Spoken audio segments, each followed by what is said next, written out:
बुलढाणा जिल्ह्यातील शाळांची आता पटपडताळणी होणार आहे।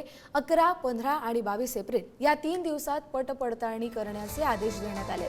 पटपडताळणी आणि संच मान्यतेमध्ये विद्यार्थी संख्येत तफावत आढळल्यास शाळांवरती कारवाई देखील होणार आहे।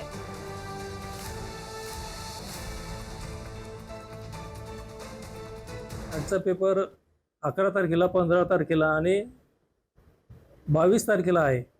या 3 पेपरच्या दिवशी प्रत्यक्ष शाळेत जाऊन पर्यवेक्षक यंत्रणा त्या शाळेत परीक्षेला किती विद्यार्थी बसणार आहेत याची वर्गणी पडताळणी करणार आहेत। ती पडताळणी झाल्यावर खरंच ते विद्यार्थी किती हजर आहेत याची माहिती ऑनलाईन स्वरूपात शासन घेणार आहे। म्हणजे ऑनलाईन पोर्टलला ती भरायची आहे। ज्या पर्यवेक्षक अधिकाऱ्यांनी भेट दिली त्याला ती जबाबदारी आहे की त्यांनी ती माहिती भरायची आहे। त्यानंतर मग शासन स्तरावर शासन काय निर्णय घेते त्याच्यावर अवलंबून आहे।